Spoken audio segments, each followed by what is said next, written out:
muchos años, que venía de antes, y en la década kirchnerista se profundizó, de cómo profundizo el estafar al otro. Es la discusión que también tengo con el señor Moyano.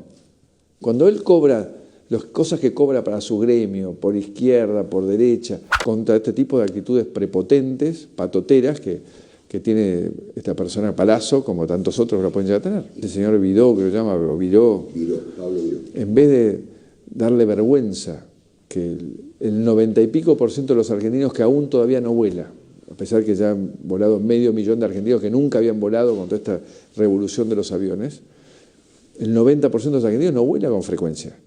¿Y por qué tienen que pagarle a Vidó todos sus privilegios y todas sus ineficiencias que cuestan todos los meses miles de millones de pesos? Presidente, ¿usted conoce personalmente a su rival, Alberto Fernández? Sí, tuve dos reuniones, una peor que la otra.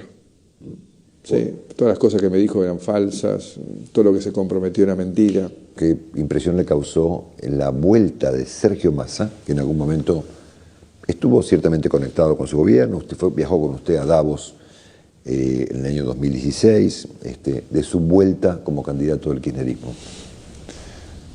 Habiendo hecho los esfuerzos para, digamos, convencerlo de por dónde iba el mundo, y habiendo visto cómo se comportó, no me sorprendió. No me sorprendió, y alguna ventajita de haber sacado. Pero usted había dicho que Cristina había querido, al firmar el pacto con Irán, había encubierto a los autores del atentado. Porque lo que yo siempre he sentido, Mercedes, tenés que leer lo que dije al día siguiente en el diario Clarín, que se conoció lo del pacto. Yo escuché la nota de Nelson Castro. Pero ¿por qué no lees además de escuchar? Dale. Pero ¿por qué no lees? Yo te pido que no me interrumpas, déjame que te conteste. Además de leer, de escuchar, trata de leer. Si vos me preguntás qué voy a hacer en la economía, voy a hacer lo mismo que hicimos. Alberto, todo lo que estás describiendo es de la primera etapa, la de Néstor, superávit comercial, superávit fiscal, dólar... Es lo que voy a hacer, es lo que me preguntaste. Pero después con Cristina, eso se fue, se evaporó. Pero ¿por qué me llamas a otro? Porque vos me estás preguntando... Pero ¿por qué la agresividad? No entiendo la agresividad, Alberto, no entiendo, la verdad. No, yo no entiendo tu razonamiento. No, vos me preguntás si voy a hacer yo. Pero yo te digo, durante el kirchnerismo... Otra cosa. ¿Qué querés que haga con lo que hizo Cristina? Pero Cristina no es tu candidata a vice, o yo estoy loco. Sí, mi candidata a vice. ¿Quién va a ser el presidente? Vos. El loco sos vos, entonces me preguntás qué va a ser la vicepresidenta manejando la economía. Cristina no va a manejar la economía. ¿Vos te das cuenta de lo que me estás preguntando? Te estoy preguntando, está mal. Pasame el listado de preguntas de última. No, pregúntame lo que quieras. No me digas que realmente no parece una pregunta. Bueno. La economía depende del poder ejecutivo. Vamos a escuchar muchas cosas de estas en la campaña.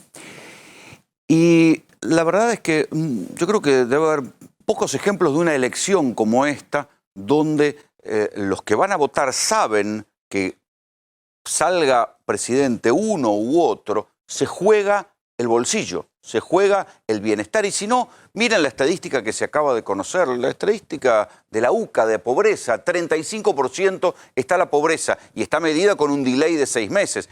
El gobierno la agarró, la recibió del kirchnerismo, según la propia medición de la UCA, en 28%. En un momento dado la había bajado a 24% y ahora se le disparó a 35%. O sea que hay, en los propios parámetros del gobierno, hay 7 puntos más, punta a punta, de pobreza que... hay gente que se cayó en la pobreza. Cada punto de pobreza, no sé cuánto es, pero seguramente son miles de personas que se cayeron en la pobreza según un proceso económico. Algunos dirán, eso no quiere decir que Macri no lo pueda revertir, lo que sea, pero votar y la elección de un proceso económico, de un modelo económico, de una concepción política, te cambia la vida en lo cotidiano. Sin embargo, ustedes van a ver esta noche en GPS un focus group. Pocas veces se puede entrar a un focus group y van a ver cómo es por dentro el momento en el que se le pregunta a la gente, no solamente por los números y a quién va a votar, sino los motivos de su voto. Y van a ver que en la clase media, urbana, sobre todo aquella que votó a Macri en 2015, en primera o en segunda vuelta, hay una especie de sentimiento antipolítica del que se vayan todos. lo van a escuchar esta noche. Sobre ese sentimiento antipolítica que se extiende a los políticos, a los sindicalistas, a los empleados públicos, a los planeros, a los sindicalistas, a todo aquello que tenga que ver con dinero del Estado, se empieza a ver una especie de cambio cultural que demuestra cómo ha calado en vastos sectores de la población un discurso expert, ¿no? Un discurso duro contra el sindicalismo, contra todo lo que tenga que ver con conquistas sociales. Ese discurso es el discurso sobre el cual ahora está tomando una parte Mauricio Macri, por eso se pone agresivo con los sindicalistas. Ustedes escucharon ese fragmento de una entrevista que le hace Longobardi, donde Macri ya no es el Macri que en el 2015 se abrazaba a ¿quién? A Hugo Moyano. No es el Macri que después de las PASO dice: yo voy a conservar las conquistas que hizo el kirchnerismo, nadie va a perder nada. Ese Macri, olvídense, el Macri que viene, el Macri que va haciendo campaña, se va a disfrazar de algunas cosas, va a disimular otras, va a ponerse agresivo para no hablar de la economía. Este es otro de los trucos que ustedes van a ver en la campaña. Pero ese Macri, el Macri del 2015, es otro. Ahora el Macri que viene es un Macri más expertiano, porque deben haber visto también en los focus group que hace el gobierno cómo caló el discurso ultraliberal en la sociedad argentina, y esto sí es un cambio de época. ¿Cuánto habrá calado esto? ¿Cuánto permitirá que haya una parte de la clase media que se mantenga y critique a Macri por derecha? Es un enigma. Ahora, lo que a mí me llama la atención es lo de Alberto. Alberto poniéndose a discutir en una misma semana 3 veces con los periodistas. Ahí ustedes veían la discusión que tuvo con Mercedes Ninzi, con Jonathan Viale, pero también discutió con los periodistas en Córdoba. A ver, un candidato que tiene enfrente una gestión presidencial que provocó un apagón productivo, que disparó 7 puntos a la pobreza, que ha puesto en crisis a la propia clase media que votaba a Macri, se entretiene discutiendo con los periodistas, está como desorientado en su campaña, está vendiendo la piel del oso antes de haber cazado el oso. Esta es la otra cosa que yo hablé con varios dirigentes del kirchnerismo en privado, no lo van a salir a decir en público, pero ellos mismos te están diciendo: ¿qué pasa con la campaña de Alberto? Que le está hablando, ¿a quién le está hablando? Está desorientado en ese punto del discurso de campaña. Y esto es lo que ha permitido, junto con el dólar barato, que Macri recupere puntos en las encuestas. Se verá finalmente en la elección cómo se descifra ese enigma, cómo se descifra en la PASO, cómo van a votar los sectores populares, porque también los métodos de encuesta hoy por hoy tienen sus límites. Tienen límites que muchos de ellos se hacen por teléfono de línea, y el teléfono de línea hoy no llega ni a los jóvenes ni a los más pobres. Es más, hay sectores pobres, indigentes, a los que ya no se puede llegar de ninguna manera a encuestarlos como no sea personalmente, y ni siquiera así se sabe si están diciendo la verdad. Ahí hay un enigma popular que se descifrará primero en esa gran encuesta que son las PASO.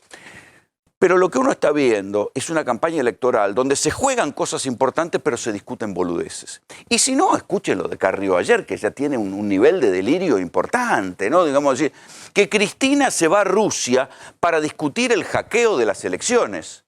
Pero las elecciones no son electrónicas, no hay boleta electrónica, con lo cual no se sabe qué van a hackear los rusos, si van a hackear algo en las elecciones, si la boleta es papel, muchachos. No, lo que hay sí es una discusión con el gobierno, porque se desconfía del escrutinio provisorio de la empresa que se contrató para hacer el escrutinio provisorio. También lo vamos a discutir esta noche en GPS, sobre si ahí puede haber algún toqueteo de las cifras.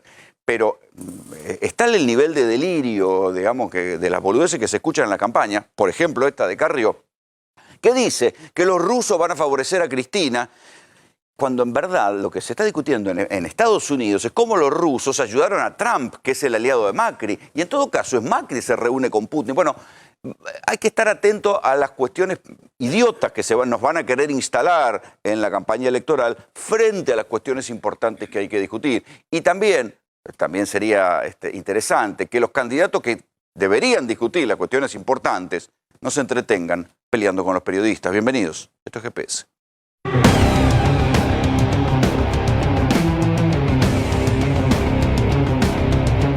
¿Estás endeudado? Sí. ¿Con quién? Con el gas. Con el gas me tengo que pagar 28.000 pesos de 2 meses que tuve de gas, y tuve que hacer una financiación me cobraron 30.000 pesos. Y ahora lo tengo cortado hasta que no lo pague. Y voy pagando de a poco. ¿Por qué 28.000 pesos? Y porque me había venido 14.000 pesos un mes y 14.000 pesos otro mes. ¿Pero qué tenés? ¿Una fábrica? No, en mi casa. Tenía la estufa del hogar. ¿Y ahora cómo te calefaccionás? Y no, ahora está todo frío. Hay que hacer como dijo el presidente, ponerse un poncho. Y con respecto a la deuda, ¿tenés algún otro tipo de deuda también? ¿Le debes plata a algún familiar, al banco? Y tengo todas las tarjetas atrasadas, todo, sí. ¿No estás pagando las tarjetas? Algunas no y algunas sí, las que pude. ¿Y cómo haces? ¿Qué pagás? ¿El mínimo? Pago el mínimo y me endeudo más. ¿En cuánta plata estás endeudado más o menos en tarjeta? Y en tarjeta, 50.000 pesos. ¿Y cuánta era tu deuda inicial? Y 10.000 pesos. O sea, tenés 40.000 pesos de... De que se fue sumando, de cobrar el mismo y se va sumando. Y para no quedar en el veraste, vas tratando de... ¿Qué te genera esto a vos? Y todo mal, ve lo que está vendiendo en la calle. ¿Qué estás haciendo? Y vendo alfajores en los trenes. ¿Pero vos tenías trabajo? ¿Tenés trabajo? Tenía un negocito y lo cerré, ¿Dónde tenías negocio? en Lanús. ¿Y por qué tuviste que cerrar? Y porque por todas estas cosas que está todo carísimo. No se puede aguantar más. ¿Estás endeudada? ¿Tenés algún tipo de deuda? ¿Pediste plata prestada en el último tiempo? Sí. ¿A quién? ¿Se puede saber? ¿A un familiar o a un banco? Familiar, banco no. Familiar. ¿Y para qué pediste la plata? Para pagar, por ejemplo, la luz del alquiler que no me alcanzó. O pagaba el alquiler o pagaba la luz. Entonces tuve que pedir prestado para pagarle el alquiler. Tuviste que pedir plata para gastos corrientes. Sí. Ahora cuando cobre tengo que devolver. ¿Y cómo vas a hacer para pagar la cuenta que te va a llegar ahora? Que de invierno en teoría va a ser más alta, ¿no? Y no sé, no sé. ¿Vas a volver a tomar una deuda? Voy a volver a tomar una deuda. Y sí, lo único que nos queda. Endeudarnos. Y hoy la gente lo que está haciendo mucho es, yo vendo esto a trueques en el mismo negocio, porque hoy tengo medias, me podés dar 1 kilo de pan. Y yo soy empleada y me compromete. ¿Te quieren cambiar medias por pan? Con pan. O vender un par de medias para el boleto. Le puedo asegurar que hoy a la mañana me pasó eso con una mujer. Llorando me quería vender medias porque no tenía para el boleto. ¿Pero cómo medias? Digamos, ¿era una persona que se dedicaba a vender en la calle? Y no vendió y quería irse a su casa y no tenía para el boleto. ¿Y qué te dijo? Que por favor si le podía comprar un par de medias. ¿Y se las pudiste comprar? Empleada y le compré para que se vaya a su casa. Porque nos ayudamos. Si no nos ayudamos entre nosotros, ¿quién nos va a ayudar? ¿Qué edad tenía la señora? Y unos 60 años. Y le puedo asegurar que le dio vergüenza pedirme eso. ¿Está endeudado? Mira, yo soy jubilado y estoy endeudado. ¿Con quién? Y ¿sabes qué pasa? Para pagar un servicio tenés que andar pidiendo préstamos. ¿Y usted a quién le debe plata? ¿Algún familiar, al banco, a ANSES? No, al banco, a ANSES. Siempre tenés que pedir para poder sobrevivir. ¿Cuál más o menos sabe cuánto debe? No me acuerdo. Son varios préstamos que pedí y bueno, cuando voy a cobrar la jubilación cobro chaucha y palito. ¿Tuviste que tomar algún tipo de deuda? Y sí, o sea, deuda en este momento no estoy pagando. La luz, el gas, como puedo, como es con los planes, ¿no? ¿Tuviste que hacer un plan de pago para pagar la luz? Por esos planes de pago para la luz y para el gas. ¿Por qué? Y porque no llego a fin de mes, como todo el mundo, como la mayoría de la gente. ¿Te llegó mucho de la factura de luz o de gas? Fíjate que yo trabajo 12 horas por día. O sea, yo me voy a la mañana de mi casa y vuelvo a la noche. Y a mí me vino 1.600 pesos de luz. Y tengo una lamparita. O sea, ¿La tuviste que financiar? Una mujer que vive sola, claro.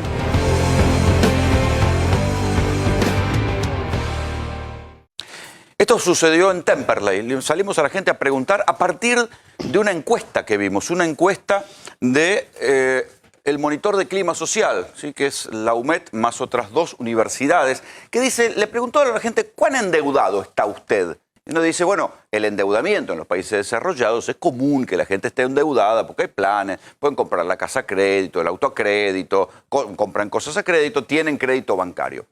Lo que se ve en la Argentina es otro tipo de endeudamiento. No es un endeudamiento para comprar cosas que uno no podría comprar de bolsillo, sino para cosas que habitualmente en los países normales la gente saca la plata de su bolsillo y las paga. La luz, el gas, internet, la comida. Para esas cosas se está endeudando la gente. Y hay dos tipos de deuda diferentes. Enseguida lo vamos a analizar cómo se desagrega. Hay un tipo de deuda de la gente del conurbano y otro tipo de deuda de la gente de capital. La gente de capital se endeuda con el banco o con la tarjeta. ¿Sí? Entra en la tarjeta creo que ahora la tasa de financiación está arriba del 170% anual, o sea, te rompen la cabeza, es más que la usura.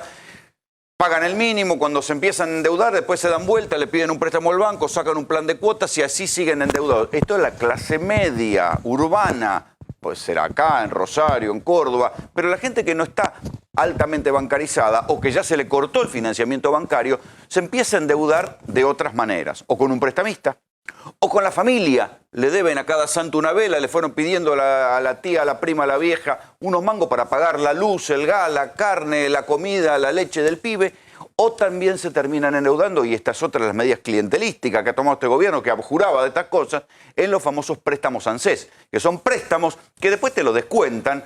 Si tengas una jubilación, una pensión mínima, te descuentan el préstamo porque ahí no hay supervivencia que valga. Estos son los números de la encuesta del Centro de Estudios Metropolitanos. ¿Cuán endeudado diría que está usted? No estoy endeudado, 39%, y acá estoy algo endeudado, 31%, estoy muy endeudado, 26%. Este es el promedio, pero después el desagregado demuestra que en los sectores populares una cosa es el endeudamiento que alcanza niveles de subsistencia. Yo debo confesar que cuando el diputado Daniel Arroyo me decía de esto, yo decía, che, será para tanto, tenía razón. Acá está la encuesta, diputado. No, y lo que hay es sobreendeudamiento. Gente que se endeuda y se reendeuda de una manera y de otra. En realidad, tal cual decís vos, hay dos sistemas. Uno es el banco y la tarjeta de crédito. Tarjeta de crédito, 170% de interés anual. El otro es la financiera de la esquina, 200%. Sacás 10.000 pesos, devolvés 30.000. O sea, te arrancan la cabeza de las dos maneras.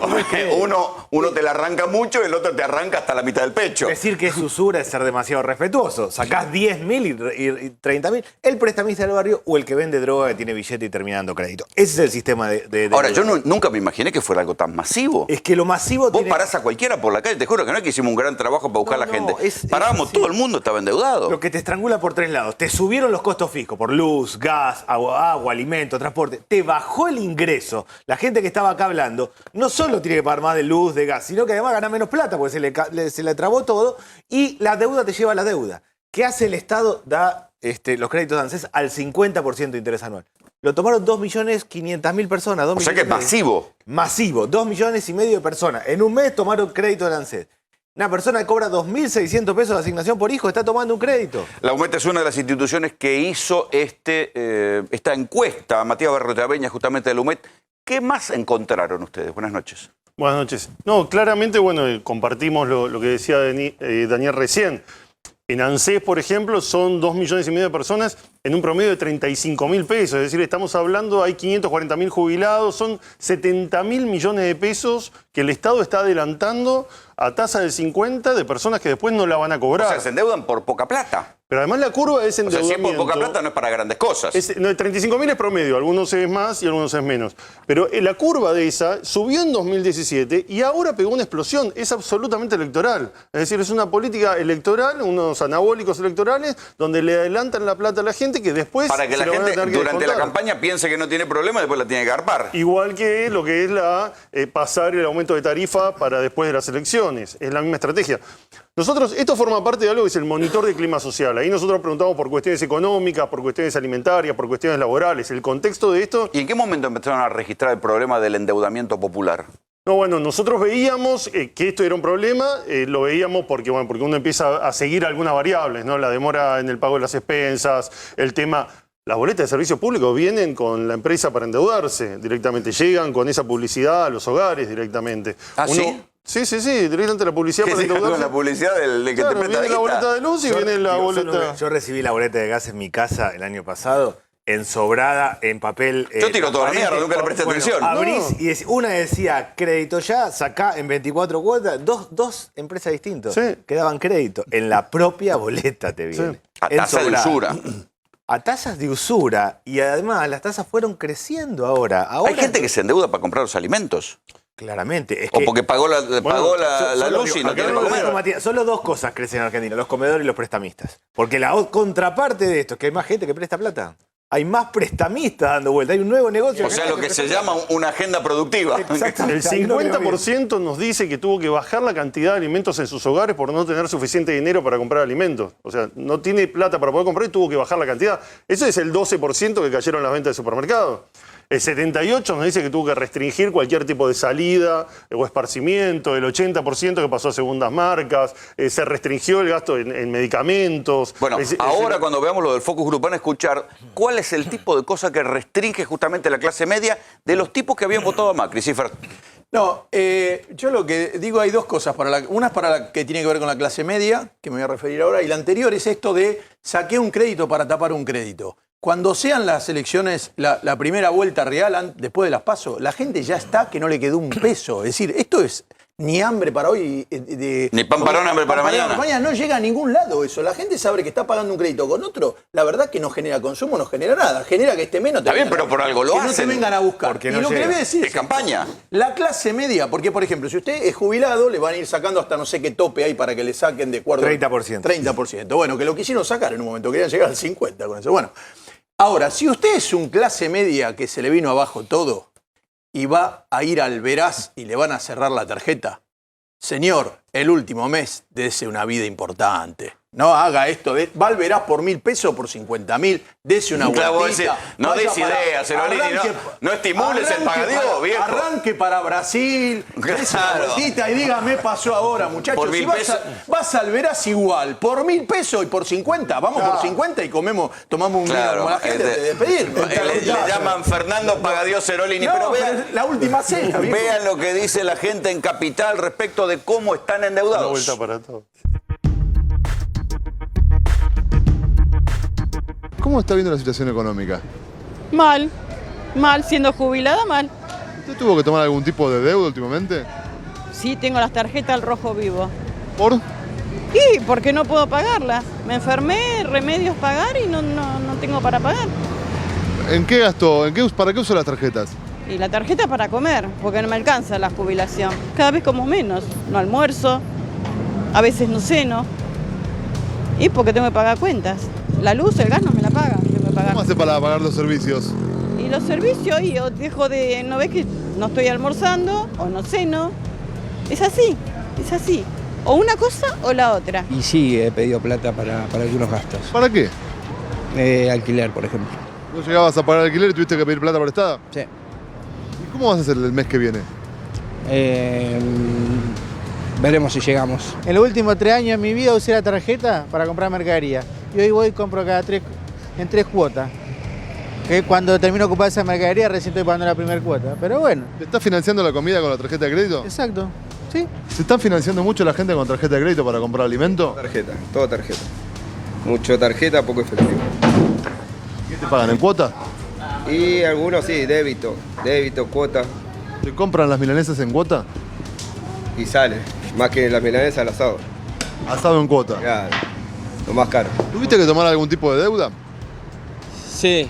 ¿En dónde? ¿Con qué? Con tarjeta de crédito. Tarjeta de crédito, financiar y encima el desempleo ya te complica todo más todavía porque salís a buscar trabajo y hasta para la sube te complica. ¿Para qué usaste la tarjeta? Para comprar mercadería. ¿Mercadería qué? Lo básico, leche, manteca, pan, carne, todo para comer. ¿Y cómo estás haciendo para pagar? Y para pagar y rebuscando, haciendo changas, trabajando de lo que venga, de lo que sea, un día, 2 días. ¿Te pagás el mínimo? Sí, pago el mínimo. ¿Y los intereses? Y los intereses van sumando y hasta que lo pueda pagar. ¿Cuánto debes? ¿Tenés idea? Sí, estaba debiendo 5.500 y lo financié. Entregué 1.400 y 5 cuotas de 1.100.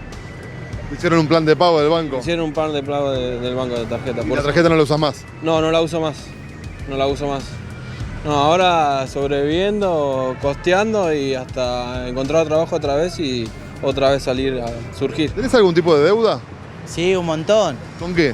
Y tengo con Sur, ¿Con tarjetas de crédito? con tarjeta de crédito. Y tengo que hacer esto para tratar de pagarla y no quedarme moroso. ¿Para qué pediste la plata?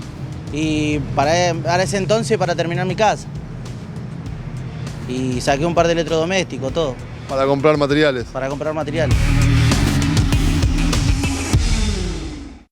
¿Vino alguna vez, imaginaste que el asado se iba a comprar con tarjeta y en 3 cuotas? No, la verdad que sabíamos... En la Argentina, ¿no? Sabíamos que el ajuste sobre el ajuste sobre el ajuste terminaba en esta gigantesca provocación social. Provocación. Pero en algún momento va a explotar esto. Con esas políticas es imposible. La verdad, es una deshumanización impresionante. Cuando vos pensás que ante este drama social, los argentinos, todos, pagamos diariamente 3.600 millones de pesos de intereses de la deuda. Todos los días se van 3.600 millones de pesos para pagar servicios de la deuda. Ese es el modelo que adoptó el macrismo y están muy desesperados. Yo vi estos extractos que se pasaron de lo que le queda en este momento porque están desesperados. Están desesperados. Ellos están eufóricos. No. Dicen que las encuestas le dan bárbaro. No, pero ese es por la galería, no, están desesperados. Sí. Saben que esto no tienen salida. Pero además de eso, enfrente se les creó una enorme conjunción de fuerzas que se unieron. Se unió el peronismo. ¿Vos te acordás todo lo que dijeron? Que estaba todo desunido, que no había oposición. Desapareció eso. El fantasma de Cristina. Cristina no ha recibido ni un cuarto de condena del primer tribunal, que es el tribunal oral. Es decir, que no han podido probar nada. Pero además de eso, tuvo el gesto inteligente de grandeza de pasarle la responsabilidad del armado y del gobierno a Alberto Fernández. Lo que está planteando Alberto Fernández es la síntesis de lo que yo creo que pensamos todos. Hay que reconstruir la economía está aplastada, está liquidada. Y hay que reconstruir la economía ayudando a la industria, poniendo en funcionamiento cada fábrica. Quiero volver un poco a la cuestión de la deuda, Matías. Además de endeudarse con la ANSES, la gente se endeuda con la familia, porque esto debe generar también conflictos. ¿Viste? Vos pedís plata al familiar, no le pagás, genera conflictos personales. ¿Con qué más se endeudan los sectores populares? Sí, está por un lado ANSES, los bancos, y después los sectores populares que van a la familia, a la clase media también va a la familia, que el que tiene familiares con dinero muchas veces forma parte de sectores sociales que tienen mayores facilidades, y después está lo que decía Daniel, ¿no? El tema de la financiera, y el tema ya en el último lugar, cuando nosotros vamos al segundo cordón del conurbano, a Moreno, por ejemplo, a José C. Paz o Florencio Varela, muchas veces en el barrio el que maneja efectivo es el narco o el que tiene por ahí alguna... ¿Endeudarte con el tranza? Si no le pagás, te viene a buscar. Todos sabemos tiene que unos métodos eficientes para cobrar. Las crisis sociales provocan un proceso de destrucción en la familia. Miremos la semana pasada, teníamos el problema de las personas en situación de calle, ¿no? El censo de la Defensoría del Pueblo de Ciudad dio 7.200 casos. De ahí 1.600 personas recién salieron a la calle. Cuando se las encuesta, muchos de ellos se endeudaron para pagar el alquiler hasta que los echaron a la calle. Es decir, en el último escalón están ahí nomás. Si son caídos recientes y caídos previo a un proceso de 1.600 endeudamiento. recientes, nunca había estado en situación de calle y cayeron en los últimos meses. Entonces ahí me dejás servida otra conclusión, que el proceso de endeudamiento es el proceso previo a caer en la indigencia. Nueva pobreza. Hay nuevos pobres. En la Ciudad de Buenos Aires se duplicó la indigencia de 100.000 a 200.000 en 2 años. Así que me decías nuevos pobres. Nuevos pobres. Lo que hay en la Argentina es movilidad social descendente, gente que se va para abajo. Hijos que vuelven a vivir con los padres, gente que se junta para vivir en una misma casa y achicar los gastos, gente que se va cayendo y en la peor situación, el tema de los alquileres, en la peor situación te lleva a la calle. Vos muchas veces me decís que a veces como hay una implosión social. Si vos te endeudás con el familiar y no le pagás, terminás peleado. Y esto genera una serie de conflictos que no son mensurables económicamente. No, pero primero que las redes, la relación, lo que se llama capital social. Eso se va perdiendo porque hoy alguien está mal, el tío está mal, el abuelo, el vecino, nadie tiene guita. Entonces es difícil ir sacando. Le estás pidiendo a alguien que no tiene ya y que te da porque trata de ayudarte, porque es tu tía, tu amigo, pero se va achicando y se va... Sí, y cuando no le pagás se enoja. Por supuesto, porque lo necesita. Y aplicar un sistema de crédito no bancario fuera de los bancos a tasa del 2 o 3% anual, muy masivo, para máquinas y herramientas para desendeudar a la familia. Es lo que tienen todos los países de América Latina. Lo tiene Chile, lo tiene Ecuador, lo tiene Brasil. Armar un gran sistema de crédito no bancario muy masivo, con créditos de 30, 50 mil, 70 mil pesos a tasas muy bajas para desendeudar. Que no inventen un curro, digamos, y dibujen crédito. No, bueno, pero ahí donde tenés, vos tenés 4 millones de personas que están trabajando, que son gasistas, plomeros, carpinteros, que están trabajando. No es que le gustaría. Ese necesita una sierra circular. Necesita insumos, condiciones. El que tiene alfajores, si tiene más plata, va a poder comprar más alfajores y va a poder salir a vender. Eso. Del endeudamiento, muchachos, no se salvan ni los policías, ven. ¿Tomó algún tipo de deuda últimamente?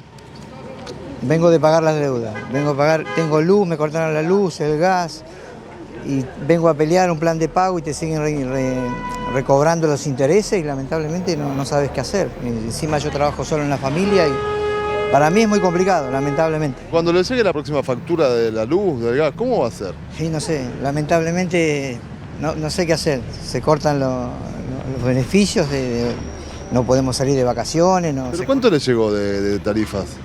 Hasta 10.000 pesos. Yo pagaba 3.300 de gas, 3.300 de luz y hoy tengo 14.000 pesos entre gas, luz y teléfono y no lo puedo pagar. Y tuve que cortar el teléfono, lamentablemente es así.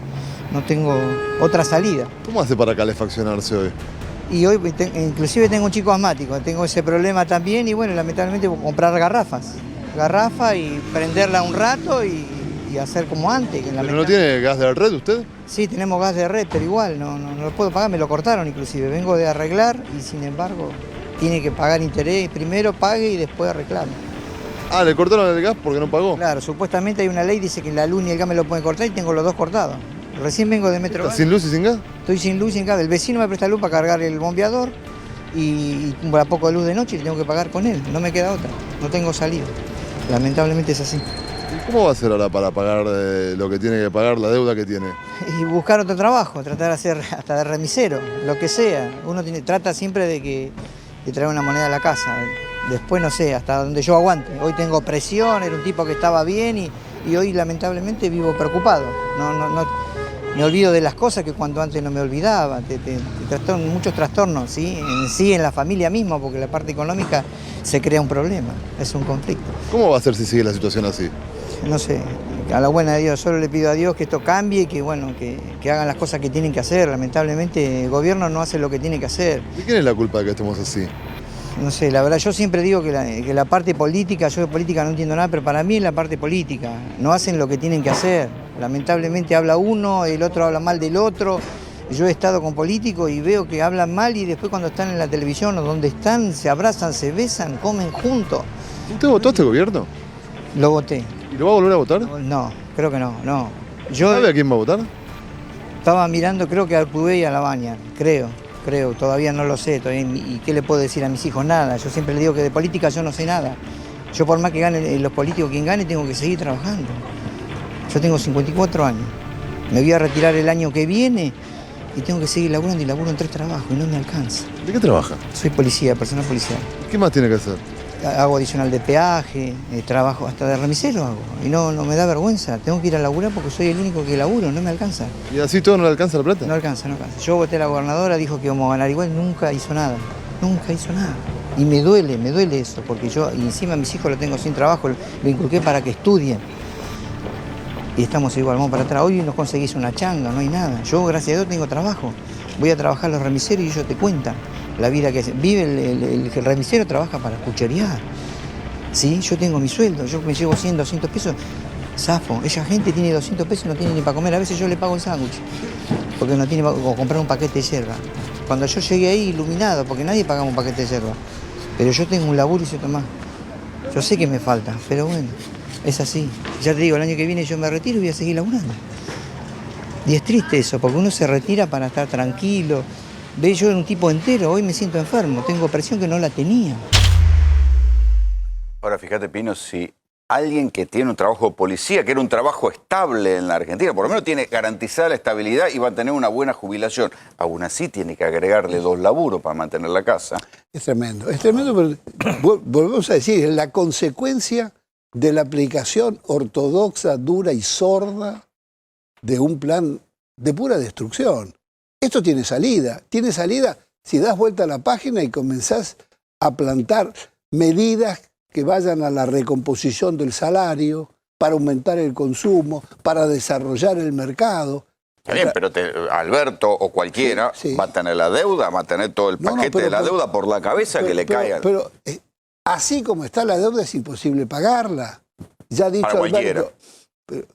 Pero vos te fijás, si no genera dólares genuinos la Argentina, ¿por qué apertura indiscriminada de las importaciones y este mismo modelo? Entonces, yo creo que nosotros tenemos salida, no cabe la menor duda. No cabe la menor duda, pero tenés que empezar a dar vuelta a la página. Tenés que proteger el trabajo como nunca, ¿eh? Y tenés que poner las fábricas de pie, poner toda la economía de pie.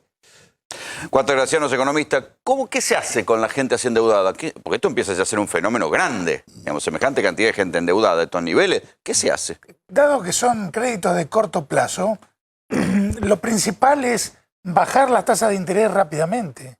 Para eso hay que elaborar un plan de estabilización que controle la inflación y eso permitiría bajar las tasas en el plazo de un mes.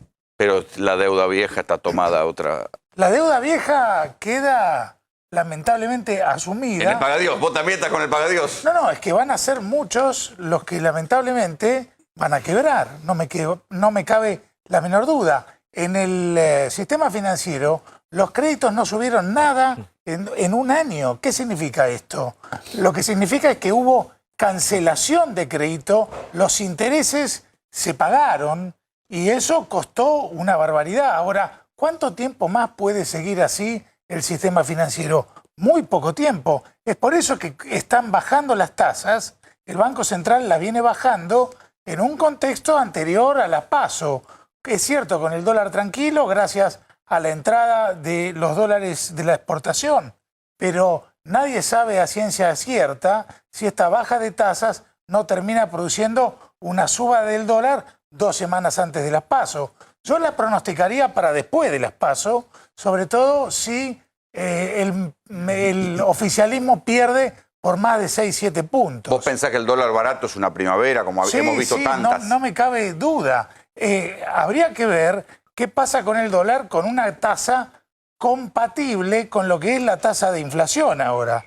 La tasa de inflación está en el 2 y pico. Tendrías que tener una tasa de interés del 30 para saber realmente cuál es el nivel de dólar compatible con lo que hoy es el modelo. Probablemente sería más alto que el nivel de 46 al cual llegó hace semanas. Está bien, pero el gobierno está encantado con esto porque le ha permitido calmar la sensación esa de que se caía en cualquier momento y recuperar puntos de intención de voto. Claro, pero una parte de eso es porque estos son los meses de la entrada fuerte de los dólares de la soja y el maíz. Abril, mayo, junio, hasta mediados de julio.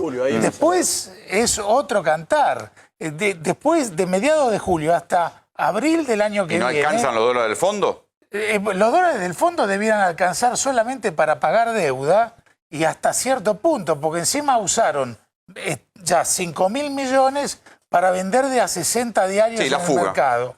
Claro, para financiar compra de dólares, que en este momento no la hay. Podrían haberse ahorrado los 60 millones de dólares diarios durante un mes entero. No tiene sentido, se patinaron 1.200 millones de dólares en un mes donde no había demanda. Ahí Juan Enrique tiene el dibujito con su amigo el verde. Es clarísimo lo que está pasando en la economía, que es calamitosa. Prometieron bajar la pobreza, ayudar a las economías regionales, generar 2 millones de puestos de trabajo, generar 1 millón de créditos hipotecarios y lo único que pasó en la economía fue ajustar y devaluar. Y los resultados están a la luz de la realidad, ¿no?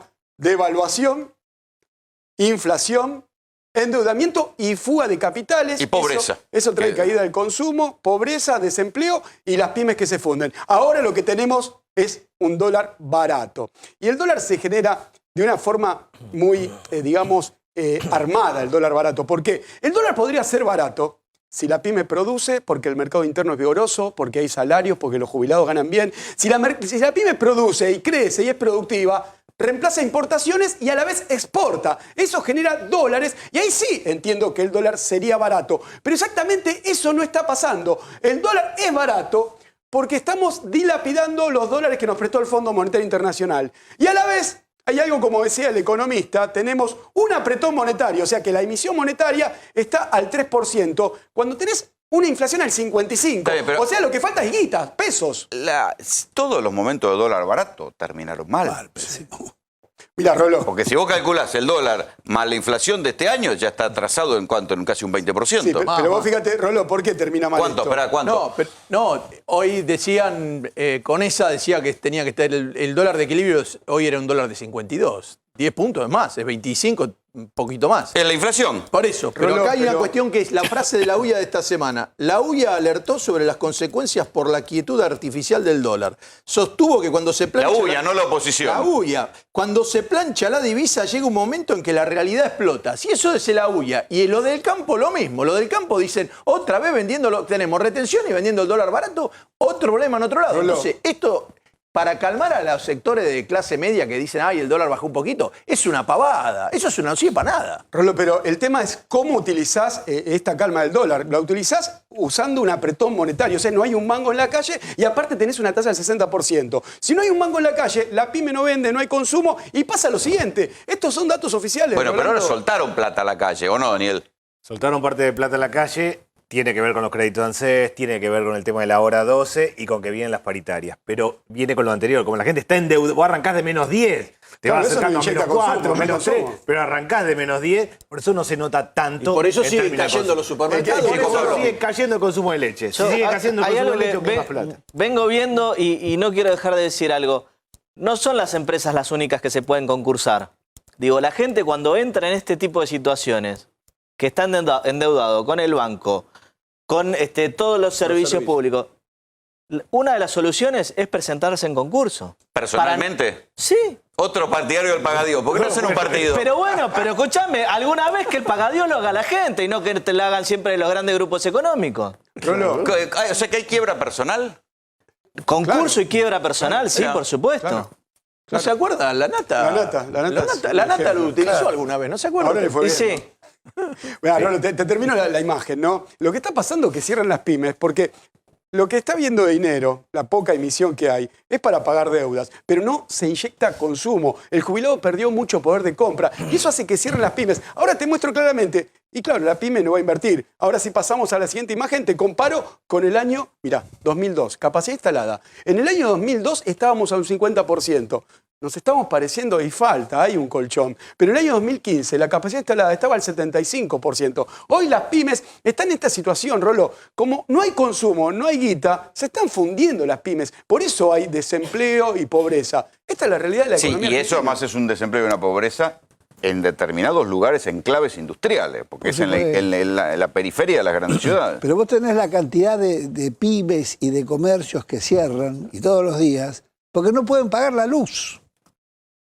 3.500% de aumento en la electricidad, 2.400% de aumento en el gas. ¿Eso tiene lógica económica o lógica de negocio para los amigos? No, pero fíjate, por supuesto, porque el sector energético es uno de los sectores más privilegiados y que ha hecho fortunas con este proyecto. Si vos ves la tasa de ganancia que han tenido, pero 2.300 millones, 3.500 millones, 1.800 millones. Estoy hablando de Central Puerto Nuevo, Nicky Caputo. Estoy hablando de Mindlin. Pampa Energía está en el vértice de todos los negocios del kirchnerismo. Son fortunas. Entonces, del macrismo. Acá, del macrismo. Disculpame. Sí, también tuvo un poquito de negocio con el kirchnerismo. Es decir, que acá hay un aprovechamiento totalmente injustificado, ¿cierto? La energía es un derecho. Pero esto termina siendo un tiro en el pie del propio gobierno, porque el crecimiento de las tarifas generó estas situaciones sociales de descontento. Pensarlo, los cientos o miles de comercios, y escuchamos en los reportajes que estuviste programando, es la luz, la electricidad, el gas. ¿Cómo hago para calentarme? Es increíble. Pero si tenemos la energía, es una estafa. Lo dijimos desde que apareció el señor Aranguren. Esto es una estafa brutal. La población, además de endeudarse para alimentos y para tarifas, ¿se endeuda también para salud?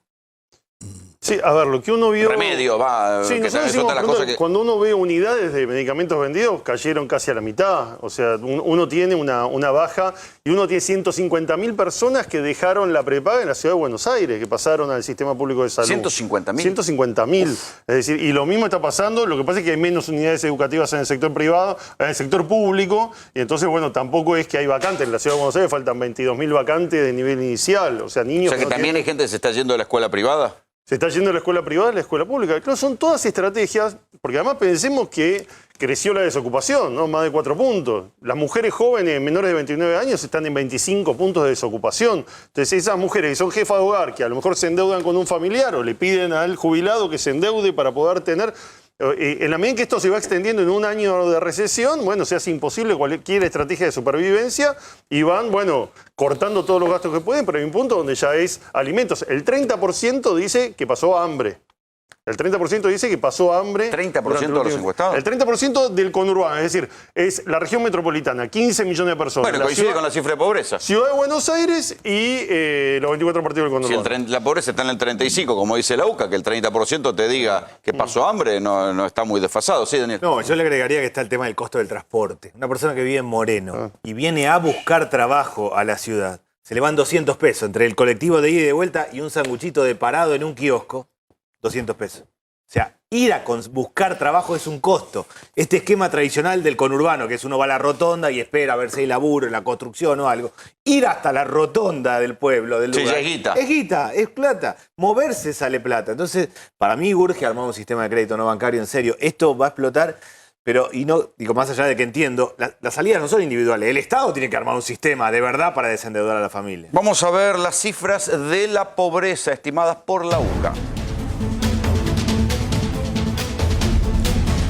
El Observatorio de la Deuda Social hoy reveló, el Observatorio de la Deuda Social de la UCA dice que la pobreza está en el 35% y la indigencia en el 7%. Esto está hecho en base a los datos de ingresos de la encuesta permanente de hogares del INDEC. Dice la UCA, estimamos que en el primer trimestre del año la pobreza alcanzó no menos del 35%.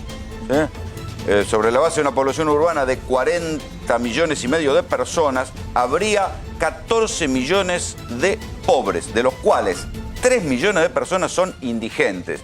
Si ustedes no recuerdan, los indigentes son los que no tienen para comer, los que no tienen para vivir, los que se convirtieron en personajes la semana pasada cuando llegó el pico de frío y se los veía durmiendo en la calle y tuvieron que salir las organizaciones sociales, los clubes a rescatarlos y a meterlos adentro para que no se murieran de hipotermia. Juan. ¿Sabes, Rolando? Uno analiza los números económicos y la pregunta es ¿por qué pasa esto? ¿No? Es una política deliberada y todos los economistas sabemos que la estructura económica argentina depende en un 80% del consumo. Eso lo sé yo, Juan Enrique, creo que acá los economistas lo saben. Y creo que los economistas de gobierno también saben que depende del consumo. Entonces, ¿qué sucede? Cuando vos planchás la economía, y claro, vos lo estás haciendo deliberadamente, porque una economía que se cae no consume dólares. Y eso lo sabemos todos los economistas. Entonces vos decís, ¿y dónde están los dólares que no consume la economía porque la estás tirando para abajo? Se van para afuera. Y se van para afuera en el sistema financiero. Esa es la realidad. Por eso esto es una política deliberada. Y las consecuencias son estas, Rolo. 35% de pobreza y 7% de la población que llega a los 2 millones de argentinos que tienen problemas para comer. Quiero preguntarle a Marcelo Mena, que es secretario general del Sindicato Jerárquico Minero de la Argentina, ¿qué está pasando en el interior con la crisis? Porque a lo mejor nosotros lo vemos acá en los grandes conglomerados industriales. Vos que andás por el interior, ¿qué está pasando? Bueno, yo escuchando atentamente lo que decían justamente acá los economistas y los compañeros, es verdad, cómo la economía que nosotros tenemos impacta directamente con el consumo y cómo se plancha directamente. En San Juan tenemos otra realidad completamente distinta, porque tenemos una actividad que nos nutre, que es la minería, que es lo que nosotros planteamos directamente también, que podemos avanzar directamente con una etapa industrial. ¿Eso tiene que ver con que ganó Uñac por 55% de los votos? ¿Cómo? ¿Estas cosas permiten que Uñac haya ganado con el 55% de los votos? Estas cosas permiten de que no podamos tener una provincia ordenada, sin paros, sin problemas, con un consumo sostenido, porque tenemos una actividad industrial que realmente puja para adelante, con un salario que es realmente importante como la actividad minera. Si estamos hablando de que pueden haber inversiones en nuestro país por más de 27.000 millones de dólares con una exportación mayor a 9.000 millones de dólares sostenido durante todo el año, no en etapas estacionales como sabe pasar en alguna industria como es la agricultura, es realmente vamos a tener fuentes laborales sostenidas para más de 100.000 familias en forma directa y más de 500.000 en su conjunto en forma indirecta. ¿Qué es lo que yo creo que necesitamos acá? Porque me parece perfecto los créditos no bancarios, me parece perfecto que hay que levantar la industria, pero ¿con qué? ¿Con qué plata? Si hay que cambiar el sistema de la matriz productiva, tenemos que apuntar hacia una industria. Bueno, pero la minería en la Argentina tiene la mala prensa de la contaminación. Digamos sí. que... Ahora, tenemos que plantear qué minería en función de aquí, ¿para qué? Nosotros y acá planteamos Pino te va a decir unas cuantas cosas. Por supuesto que sí. Nosotros planteamos una minería que tienen que estar los trabajadores, las comunidades, los estados provinciales, nacionales y obviamente las empresas. Pues en un país que no produce dólares, la minería serviría. Pino. Bueno, son muchísimas las cuestiones. Tal como está planteada la minería, la verdad que es un verdadero disparate. La ley dice, es el 3% de regalías, pero no dice, no se comenta que del 3% se descuentan todos los gastos de extracción, seguros, fletes y transporte hasta el puerto de destino. ¿Pero el problema es la minería o es la ley? No, querido, no. Tenemos que hablar qué tipo de minería y qué nos deja. Acá se comenta mucho que Argentina no tiene dineros ni recursos, por eso que hay que apretar a los jubilados, ajustar a todo el mundo. Nosotros tenemos poderosos recursos, pero no todos los recursos nos dan beneficios a nosotros. De ese 3%, de algún lado sale la guita que se va para afuera. De ese 3%, estimados compañeros, no llega al 1% lo que queda en las provincias. Pero como si fuera poco, el Estado no controla qué es lo que se exporta y lo que se llevan las mineras. Las mineras se llevan, pagan sobre el oro, plata y cobre, pero se llevan un 20% de metales que son las llamadas tierras raras, que son metales imprescindibles para las aleaciones de las industrias de punta. No pagan nada sobre eso. Acá no se refina nada. Esto es a declaración jurada de las empresas. Vuelvo a decir, esa millonada, el sistema es que el que se la lleva dice cuánto me llevé. Acá no te llevas ni un paquete de yerba del mercadito de la esquina, sin Marcelo, pasar por la caja. Sí, es más, con respecto a eso, yo creo que hay que plantear dos cosas, a corto plazo y a largo plazo. A corto plazo necesitamos trabajar y que realmente se empiece a movilizar la economía. Y a largo plazo sí, planteemos justamente una ley nacional de minería, con refinerías, una empresa federal minera nacional, que realmente esté el Estado presente, que estén los trabajadores presentes, que tengamos participación en la ganancia, en el cual también lo invito a Pino Solana, en el cual respeto un montón, ideológicamente comparto muchas cosas con él, de que nos apoyen estas cosas, es realmente tener esta motorización de la parte minera, en cuestión inclusive de nosotros, los trabajadores mineros, que es la ley de jubilación minera que estamos planteando en el Congreso, y muchos temas más, pero ahora necesitamos trabajar, necesitamos salir del problema.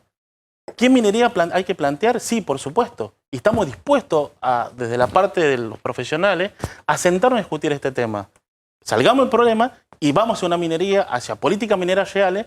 Con lo que dice el señor Pino Solana me parece perfecto, pero lo discutamos con todos los números y nos pongamos realmente con el esquema, por ejemplo, que tiene Chile con un Codelco, en el cual el 52% de sus exportaciones es minería. Y por ahí funciona mucho el esquema que tiene Chile gracias a esa grande producción minera que tiene el cobre.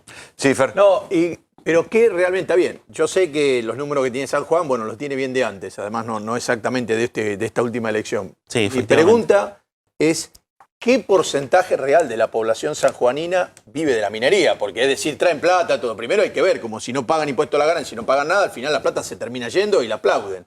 Pero ¿cuántos sanjuaninos viven de la minería? Bueno, sí se paga el impuesto a la ganancia. Pagamos el impuesto a la ganancia a los trabajadores mineros. No, ustedes sí, yo digo las empresas. Acá de ese no se salva nadie. No se salva Del nadie. impuesto a la ganancia de los cuernos no se salva nadie, amigo.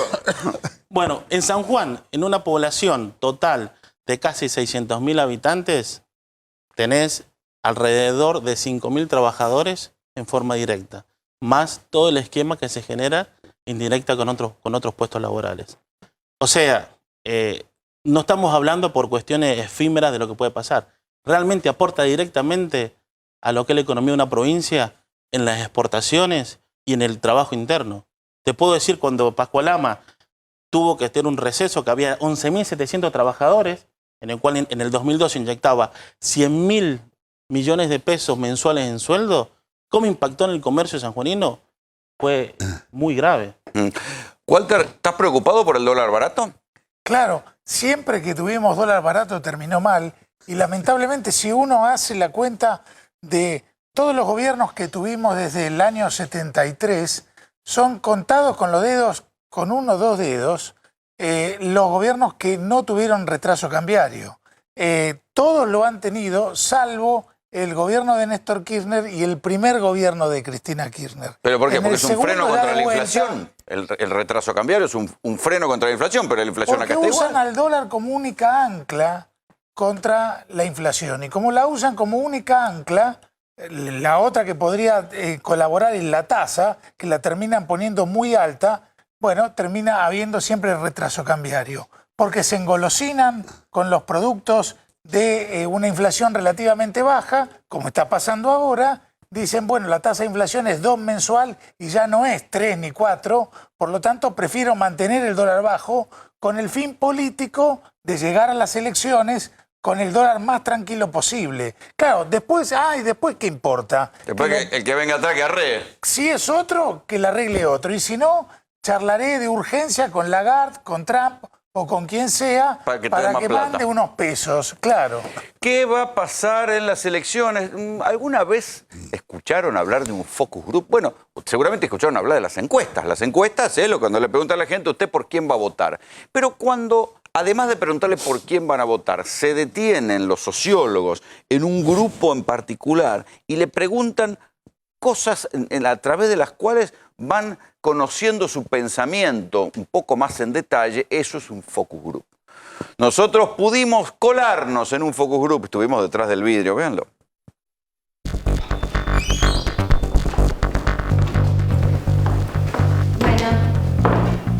Bueno, ¿qué nos vas a mostrar? ¿Qué nos tenés preparado? Y lo que vamos a hacer es vamos a recibir una serie de participantes. 8 ciudadanos, todos votaron a Mauricio Macri en primera o en segunda vuelta en 2015. ¿A quién van a votar hoy? Y más allá de a quién van a votar, ¿qué piensan? ¿A qué le tienen miedo? ¿De qué se quejan? Porque una cosa son las encuestas y otras son los focus group.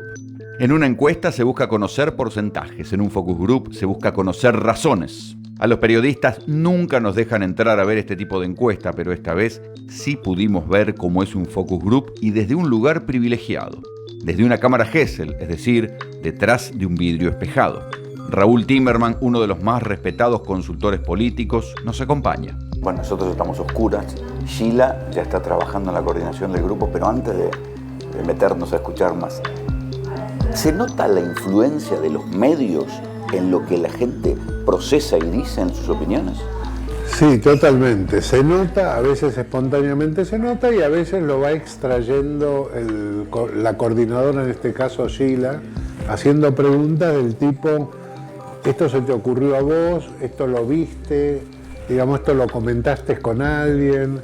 La coordinadora va sacando conclusiones mientras el grupo funciona. Pero antes de las preguntas, hubo un simulacro de votación. Estás entrando a este cuarto oscuro. Lo que te voy a pedir es que votes con este sobre blanco. Y cuando terminas, vas a ese lugar, allá vas a votar como si fuese un balotaje y tenés esa oferta de candidatos. Y esto es como una oferta para las primarias.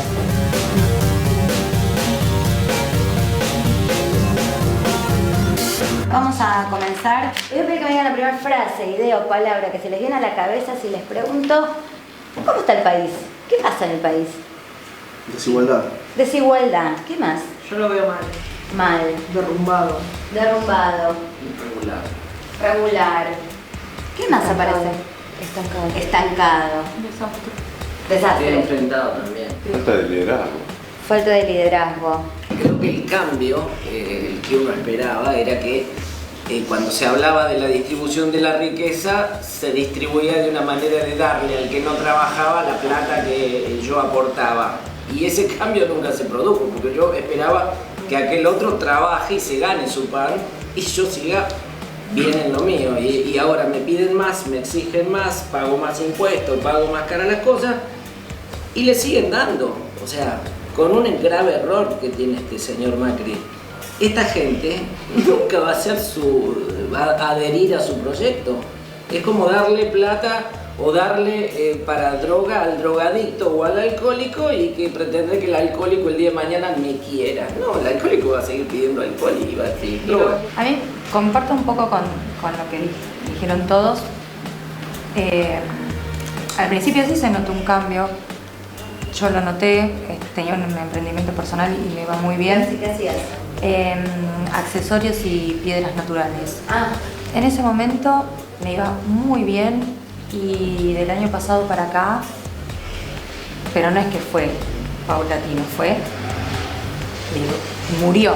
Se derrumbó. Se derrumbó y de ahí para acá, uno la rema y buscas trabajo y salís y te las ingeniás, inventás, haces malabares y no se puede, o sea, ya no podés proyectar nada. Estamos todos los días sobreviviendo pensando que tengo que pagar esto, tengo que pagar aquello, me tengo que medir con la luz, me tengo que medir con el gas.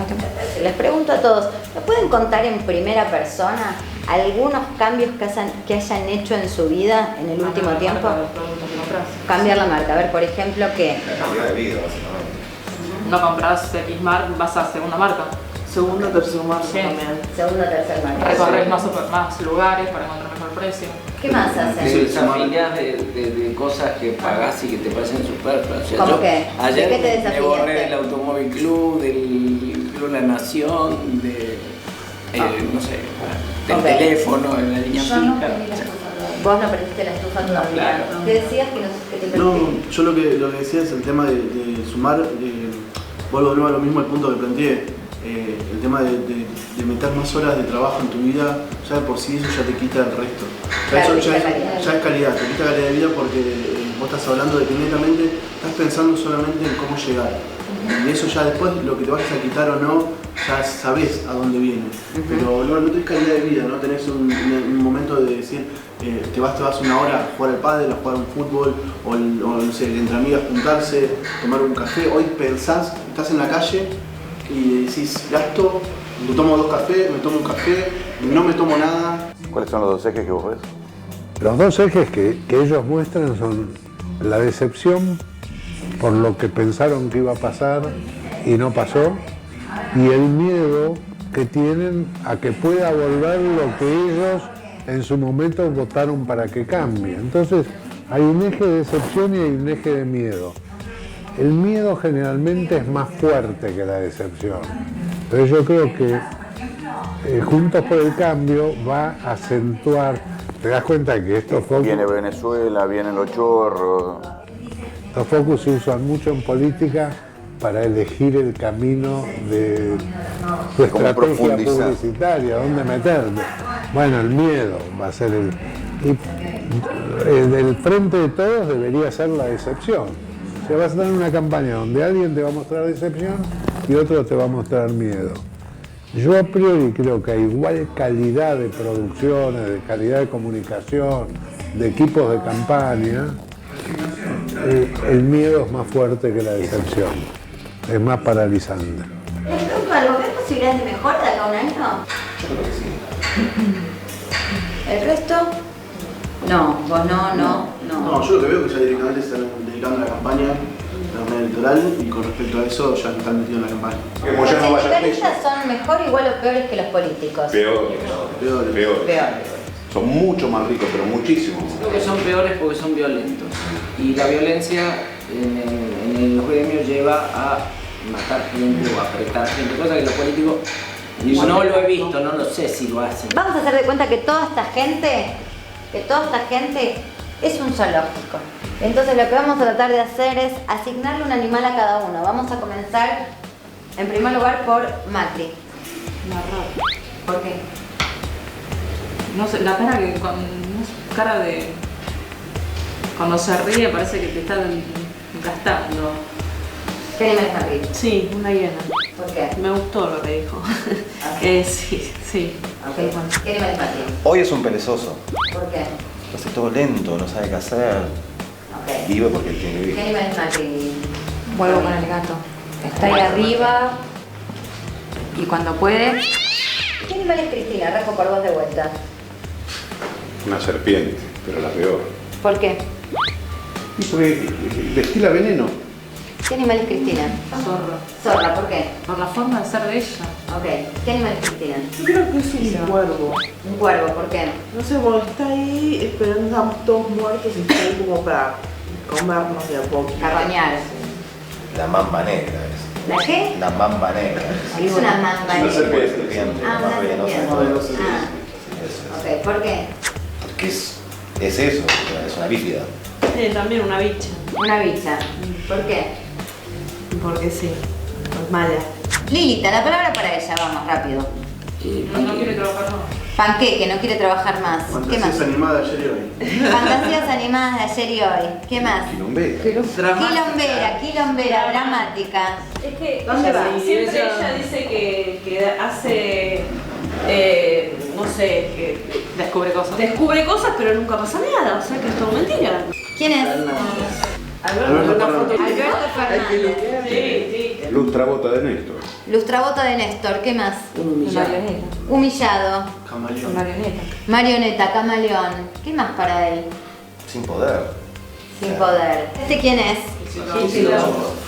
Ok, la palabrita para él. Nos costó YPF. Un traidor. Mucha Nos costó plata. YPF, un traidor. ¿Qué más? Incompetente. ¿Cuál es la palabra para la baña? Central. Central, ¿qué más? Longevo. Longevo. Ya está grande. Ya está grande. Nos sacó del corralito. Blando, no salió del corralito. Nos sacó Ah, del nos corralito. sacó del corralito. Un iluso. Un iluso. De todos estos, ¿con quién te vas a comer un asado? Y con Maxi. Con Me voy a Máximo. jugar a la Play. Te vas a jugar a la Play con Máximo. Posterior. Ok. Vos. Y para comer un asado Sí. lo como con Gómez Centurión porque es un camarada. Me iría a comer con Macri. ¿Por qué? Que me diga las mentiras que dijo a Scioli en la cara. Yo no he hablado nunca de ajustar, justamente, creo que ustedes han ajustado. Hay que cuidar el empleo, hay que sentarse con cada pyme, con cada pequeño productor y Mauricio. desarrollar el crecimiento. Y que me comente las más de las 200 causas que tiene abierta y por qué le perdonó ciertas cosas al padre y a ciertos amigos empresarios. Rescato a la baña, nada más de acá. Y me iría como un asado con Axel. Ah, economía. Yo me comería un asado con el señor ¿Con quién es el señor? Con experto. ¿Por para que me qué? explique cuál es su proyecto de país, para a ver si me convence o no me convence, y me tomo una birra con él. Doy vuelta a la página. Nos vamos a meter en otro tema. Nos vamos a meter en las elecciones. Todos votaron en el 2015. ¿Qué? A Macri. Macri. Todos votaron a Macri. Sí. Cuéntenme qué hicieron ahora y por qué. ¿Votaste a...? ¿Qué votaste? ¿Votaste a los Fernández? Son decepcionados de Macri, opinaron sobre diferentes candidatos, digamos, con mucha crueldad, pero varios de ellos votan y dicen, no dicen voté a Alberto, dicen voté a los Fernández, que es una manera de decir, Alberto Fernández no está totalmente instalado como candidato y no estoy votando a Cristina. Estoy votando a los Fernández. Se repite lo anterior. Unos decían, no decían voté a Macri, decían voté el cambio. Voté y el ahora, cambio. para no decir voto a Cristina, van a decir voto a los Fernández. ¿Por qué? Yo creo que esto se va a definir entre ellos dos y antes que eso. Te escucho. Y voté a Expert, Votaste a Expert. ¿Por qué? porque voté la esperanza de un cambio. O sea, volvés a votar con la misma lógica del 2015. Y un cambio. La esperanza de un cambio. Y el 2023 votaré un cambio también. ¿Qué hiciste? Mostrame tu voto. Expert. ¿Por qué? La misma ideología que tiene él. Yo sigo esperando el cambio. Si no fue con él, capaz que sea con él. ¿Qué hiciste? La baña. ¿Por qué? Porque entre todo lo malo, prefiero a la baña. A los Fernández. ¿Por qué? Porque no había votos blancos. Hoy- Igual soy consciente de que, como te dije antes, va a ser entre ellos dos. Entonces vas a dirimir. Decidiste dirimir. Sí, sí. Ok. Yo voté a los Fernández porque mi intención es volver, como le pasa a ella, a que mis conocidos, mi familia y en mi caso también estemos, bueno, por lo menos a tener la posibilidad de no estar tan ahorcados como ahora. ¿Qué Yo hiciste? también voté a los Fernández. Pero como ellos... Pero ustedes dijeron barbaridades de esta gente. Sí, pero sé que va, o sea, al menos yo sé que va a terminar entre esos dos. Espero no va a llegar, seamos sinceros, de Caño mucho menos. ¿Qué hiciste? Y yo confío en Macri porque es como cuando uno tiene los hijos que se equivocan y los sigue apoyando.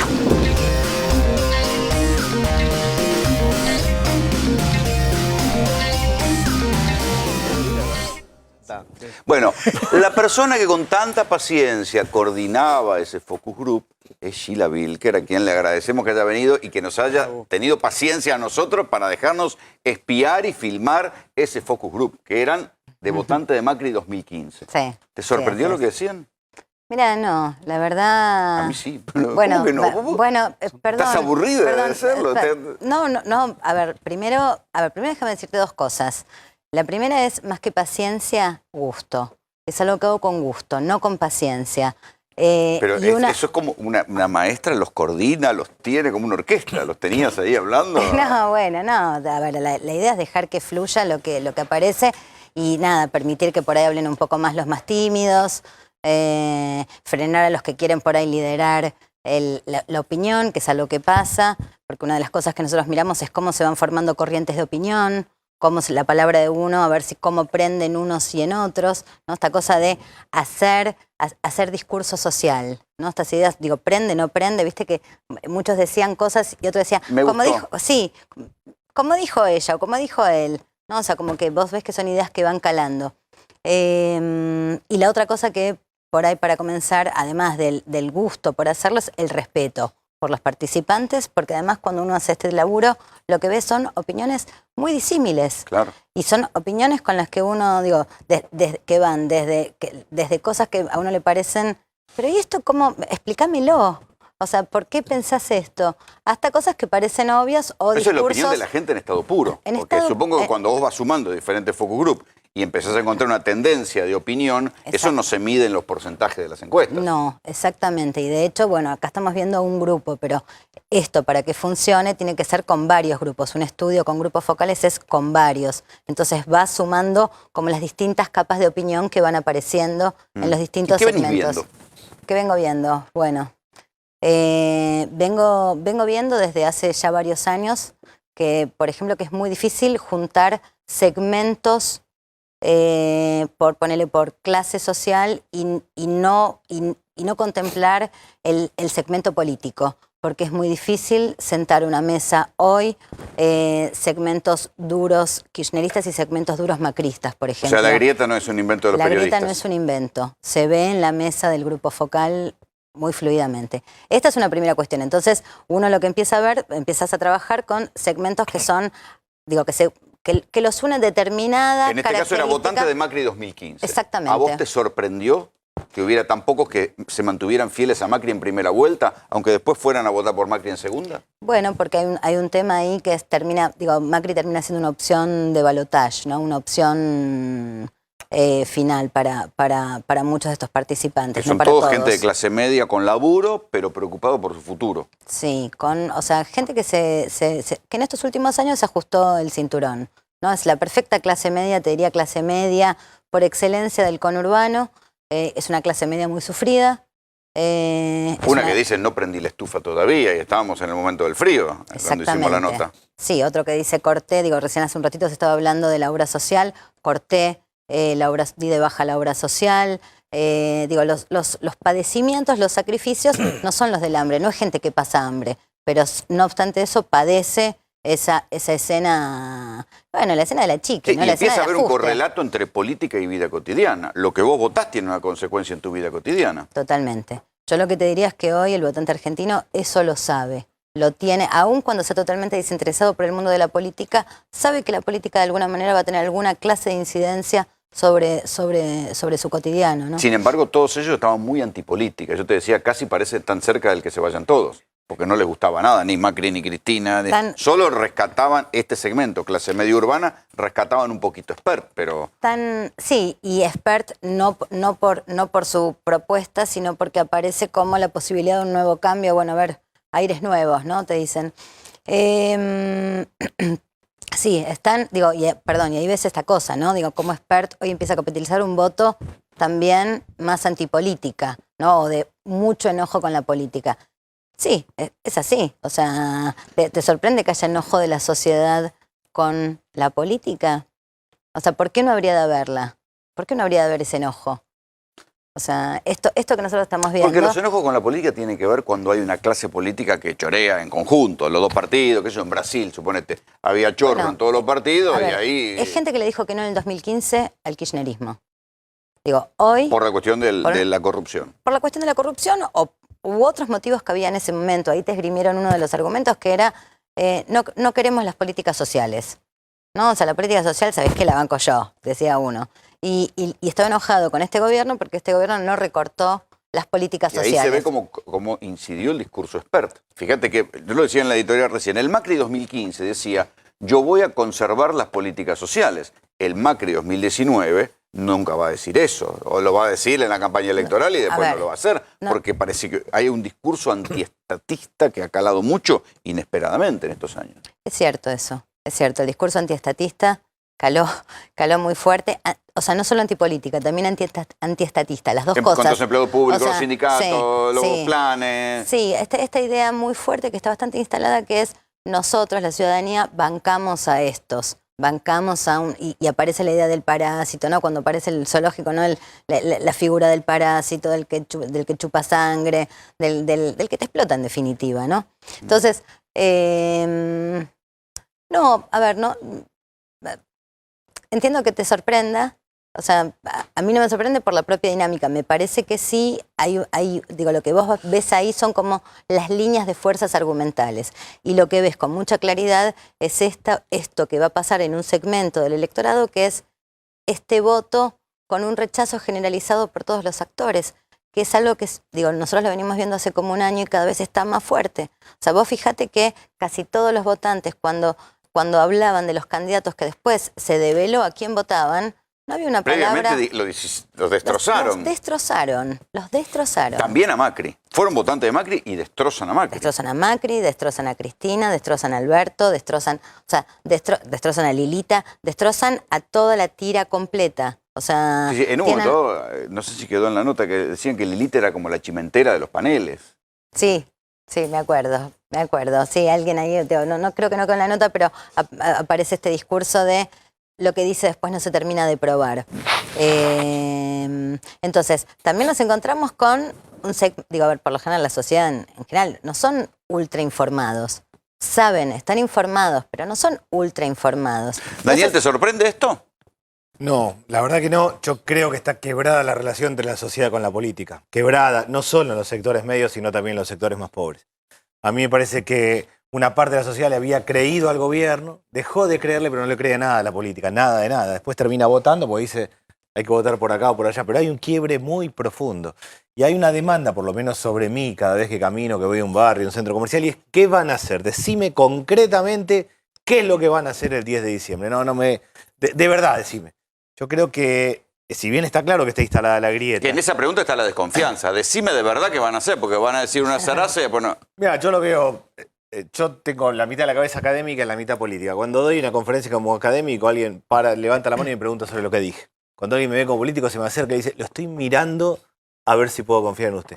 Hay un quiebre, está quebrado fuertemente la relación. Sí. Y eso obliga, primero, a ser muy concretos. Yo creo que en la campaña va a ganar, y espero que lo podamos hacer nosotros, quien diga de verdad qué va a hacer. Vamos a encarar esta política, vamos a encarar esto que yo digo, un crédito no bancario, esto lo vamos a hacer con la industria textil, esto lo vamos a hacer con el costo de los alimentos. Hay que ir, la sociedad está esperando, de verdad decime qué vas a hacer y quiero ver si te puedo creer o no. Pero está quebrada. Algo que ha pasado es que el gobierno ha sido bueno para generar expectativas.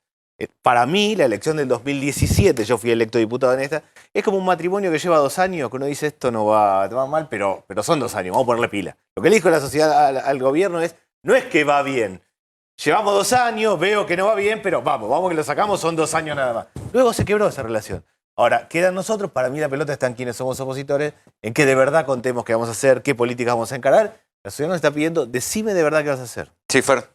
No, justamente yo hoy estuve reflexionando sobre esto y yo creo que acá uno tiene que elegir, es como, voy a hablar, no me digan machirulo, soy varón y lo pienso de este lado, las mujeres que luego cuenten lo mismo pero al revés, yo no me voy a poner en eso, pues me gustan las mujeres. Entonces te digo, usted está 10 años con una mujer, la pasa muy bien durante 10 años. A los 10 años empieza como una especie de crisis y empieza a conocer otra No que sé por qué dice- me miras a mí. No, usted.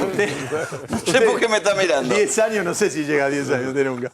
Esperemos que me parece que no. Bueno, cortamos.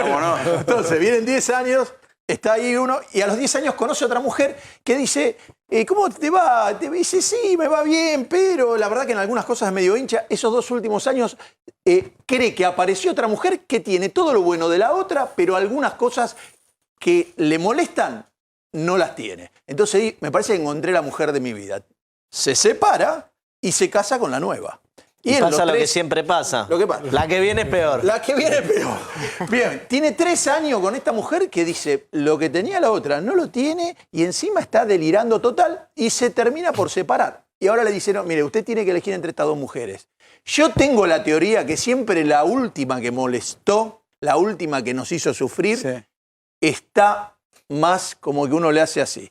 Y empieza a recuperar cosas de la que dejó. ¿Vio? Como esas novias de, yo si me hubiera casado con aquella Bueno, novia... algo pasaba en estos focus Bien. group que varios de los que votaban a los Fernández, pese a que habían votado a Macri, y aunque volverían a votar a Macri en segunda vuelta, votaban a los Fernández porque decían, yo había votado a Massa en primera vuelta y ahora vuelvo a votar a los Fernández. Ah, eso tenían un mareo terrible. ¿Y después lo van a votar en balotaje al otro? ¿Cuántos? No, No, no, ah, no, no. no, Ah, no, eso no. Espera. Los de Esper No, espera. volvían a Macri, No, perdón, espera. sí, mala mía. Los que volvían a Macri eran los votantes de Labaña y de Espert.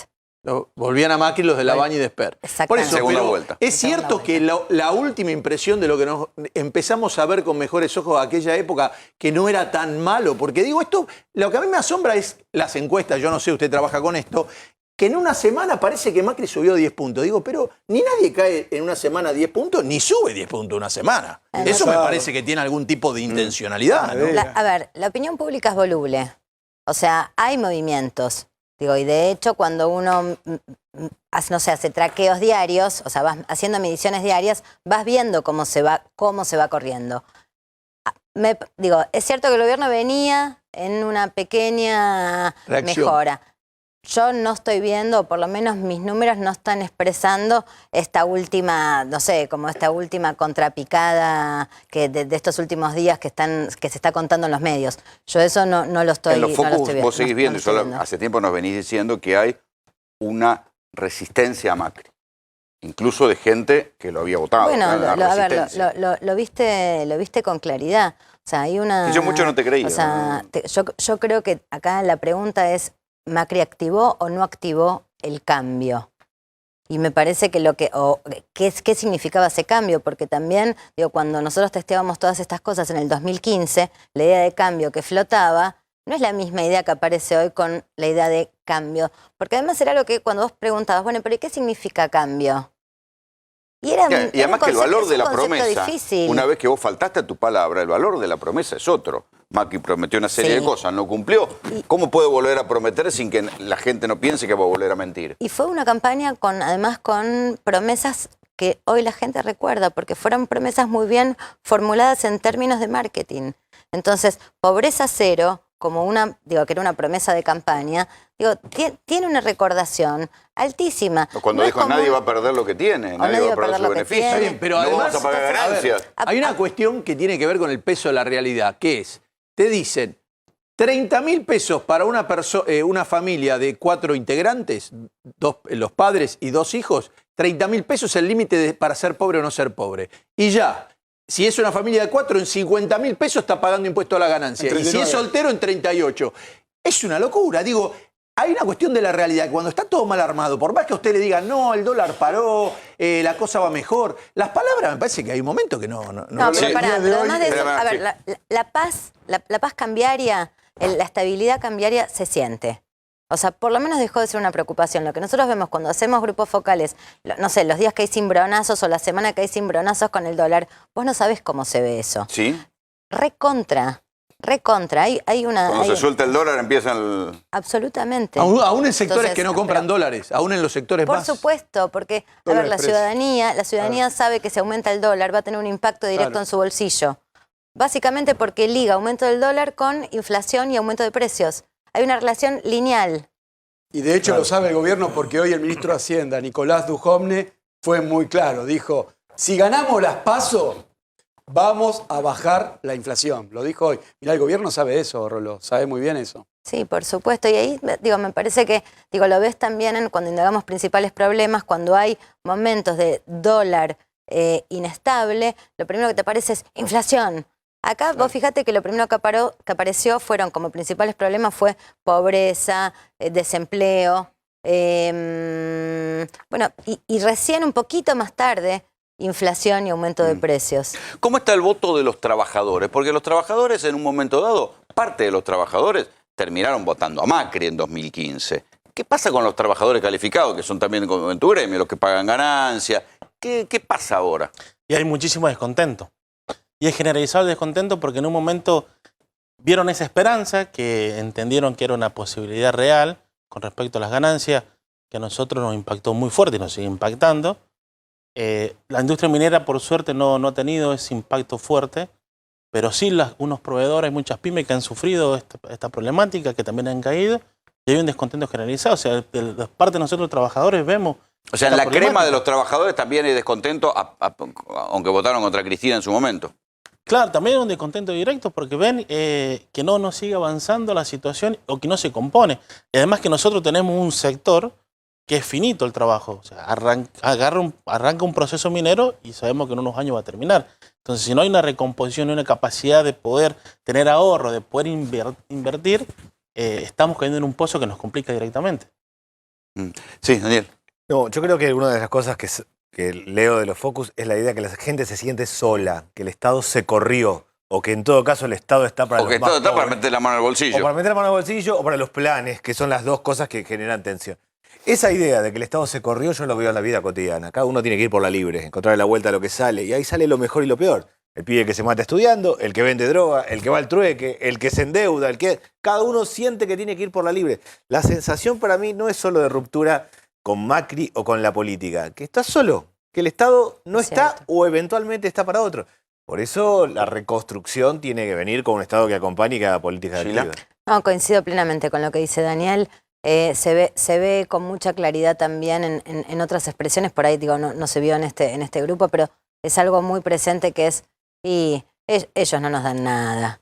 Esta cosa esta idea de separación, esta idea de orfandad en relación con la clase política o con la dirigencia política es fuerte, sí. Ahí lo tengo, Ariel Garros. Le pedí que viniera porque se está discutiendo mucho qué pasa con la empresa que va a controlar el escrutinio provisorio. Ayer escuché a Carrió diciendo que Cristina se reunió con los rusos para hacer un hackeo electrónico de las elecciones.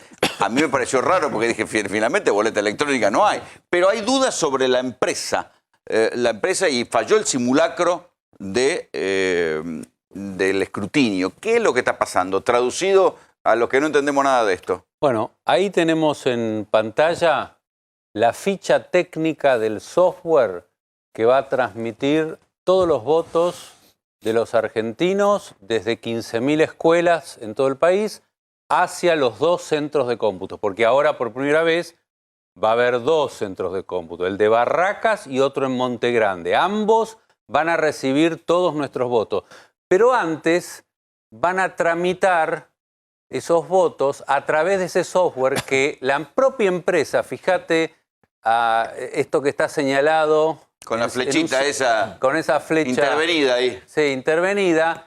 La propia empresa Smartmatic dice que esas actas de escrutinio o telegramas que se van a escanear, digitalizar y transmitir a los centros de cómputos tienen la posibilidad de transformar en información valiosa y manejable antes de llegar al centro de cómputos. Es decir, antes de que se sumen nuestros votos, ese software nos deja muy preocupados porque habla de transformar los votos.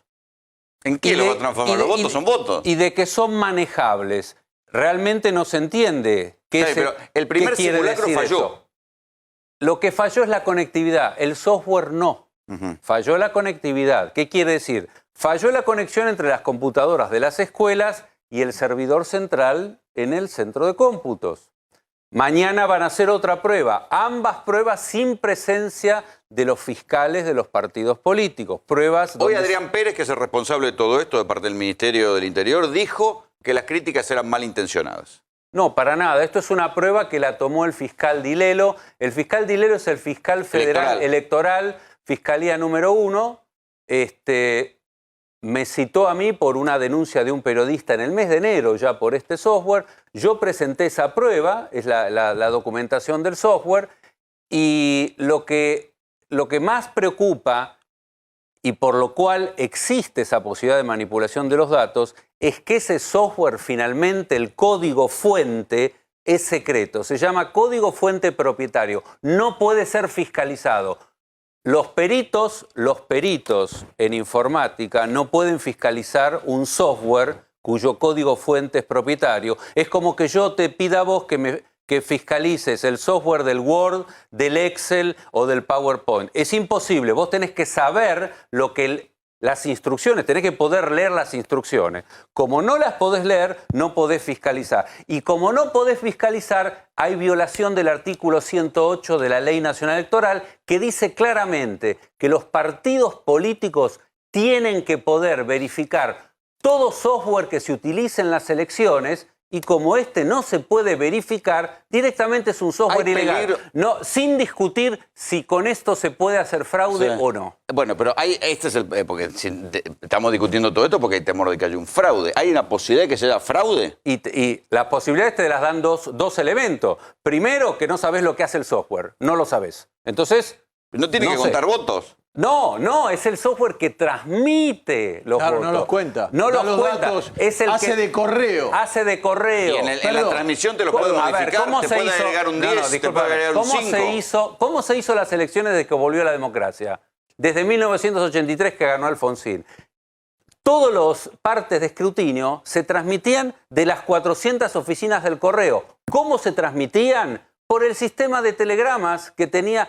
Que el mismo que usa el correo para mandarte un telegrama, yo te quiero mandar un telegrama, vos estás en La Rioja, ese mismo sistema es por fax, es fax. No, el fax no puede adulterar un acta de escrutinio, pero este software secreto... Ahí entonces. Entonces ahí está la desconfianza. Ahí está la desconfianza. El fax no se puede adulterar, esto sí. Ahí está. Y esto sí, y lo está reconociendo, ahí hay una admisión de parte.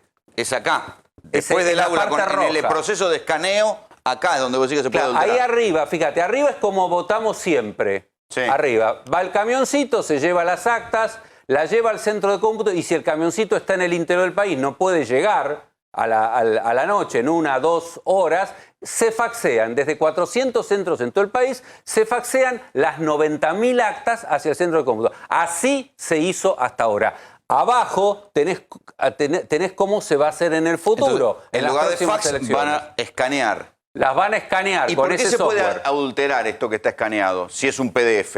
¿Por qué se podría adulterar? No, eso primero no es un PDF, es un TIFF, es otra extensión.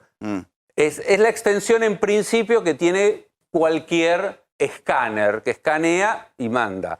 Ahora, si el software te está diciendo que antes de llegar al centro de cómputo, en ese bloque rojo que está ahí... Acá es donde está la desconfianza, acá te meten los dedos. Ahí está la desconfianza. Te dice que puede transformar esa información manejable cuando el voto no se puede ni manejar ni transformar. Sí. El centro de cómputos es el que tiene que sumar los votos y procesarlos. Pero ese módulo nuevo es lo que despierta la sospecha. Igual están muy esperanzados, ustedes van un paso adelante. Yo quiero saber, si al mejor equipo de los últimos 50 años se le corta la luz de nuevo, como pasó en las últimas elecciones, que hay 3 provincias que no tuvieron luz.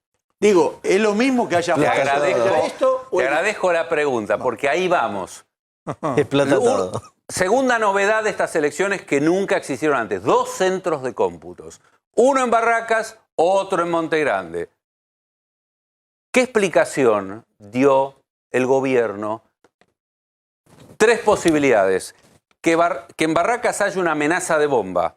Segundo, que haya un incendio. Tercero, que se corte la luz. Entonces necesitamos otro centro de cómputo. Ahora, yo soy fiscal informático de Unidad Ciudadana.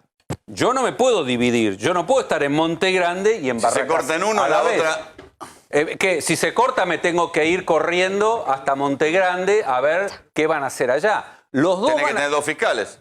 Necesito el doble de fiscales informáticos. Y además suponiendo que podamos conseguir el doble de fiscales informáticos de todos los partidos políticos, ¿cuál va a ser el centro de cómputo? El bueno.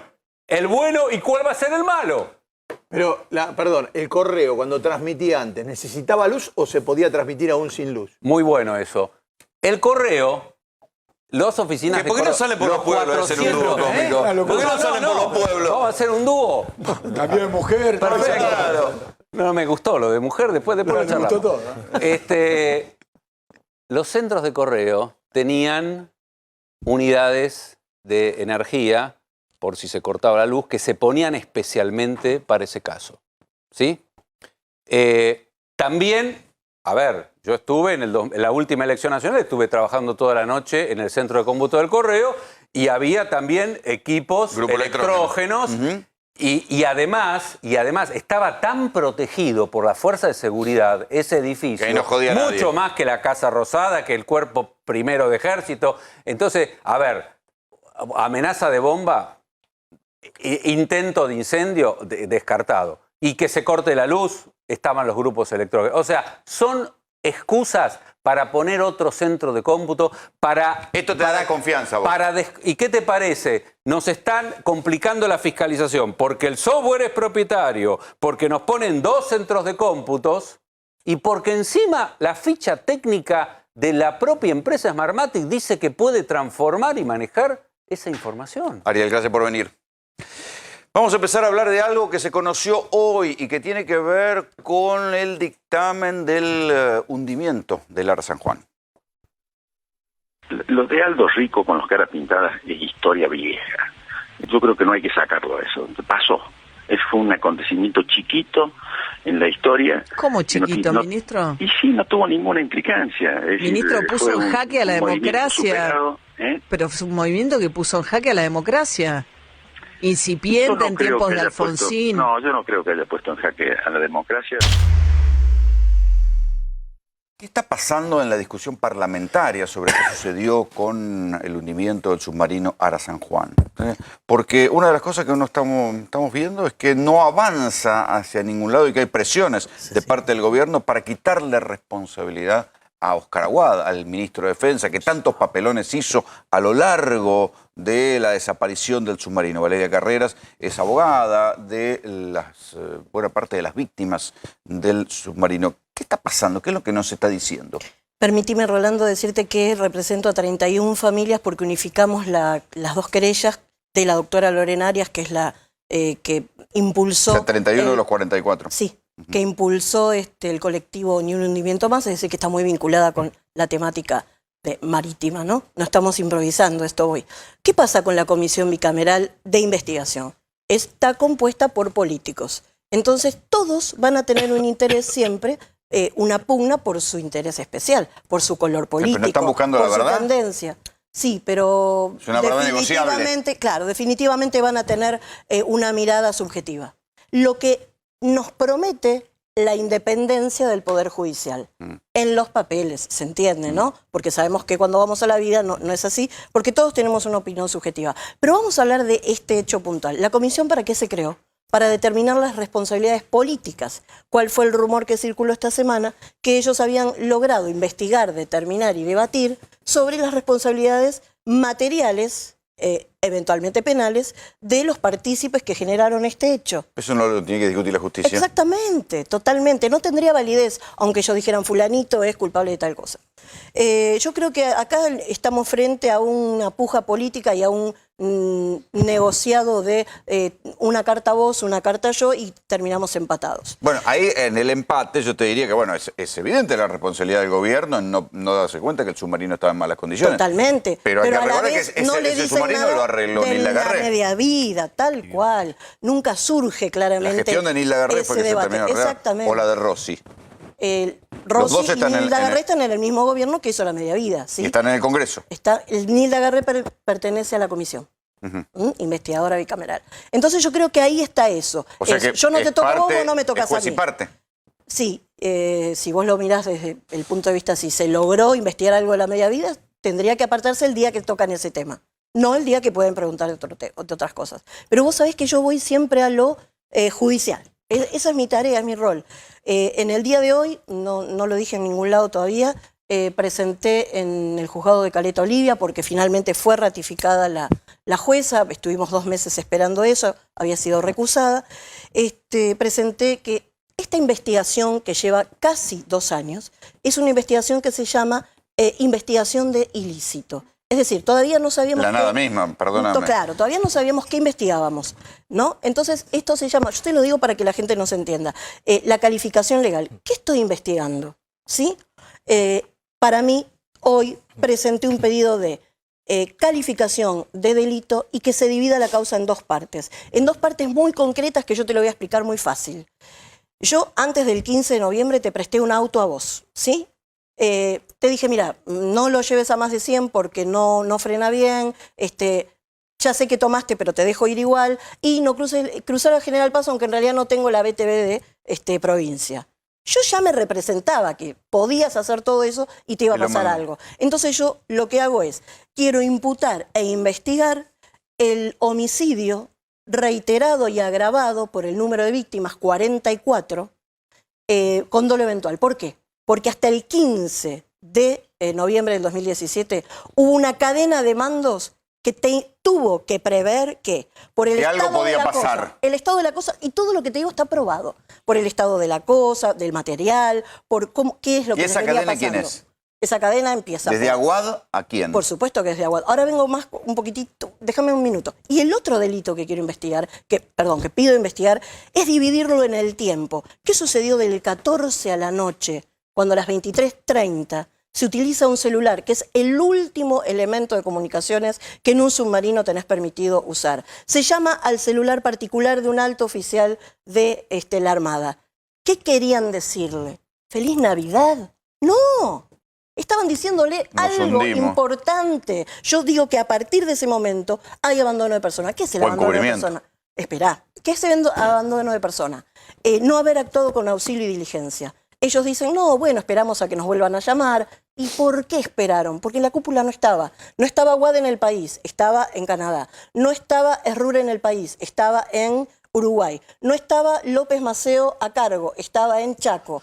Y vos sabés que es piramidal la Armada, claro, y todas las fuerzas. Dijeron, bueno, puede esperar. Que nos digan los jefes qué hacer. ¿Sí? Entonces acá hubo una demora. ¿Qué pasó con la demora? Se les hizo una bola de nieve porque empezaron a ver que nos llamaban, había desaparecido, los familiares se empezaron a enterar por suboficiales, y ahí viene el encubrimiento. Y ahí yo lo tengo enfocado el tema en, no solamente en el ministro Aguad. Sí, pero no es cualquier encubrimiento, es un encubrimiento de Estado. Totalmente. Le han mentido y lo ha dicho, pero pasó como nada. En la bicameral, el contraalmirante González, que era el titular, el que estaba a cargo de la base naval de Mar del Plata cuando ocurrieron estos hechos, y dijo, renuncio porque no quiero mentir más. No quiero mentirle a las familias, no quiero mentirle a la sociedad. Y esto pasó como nada.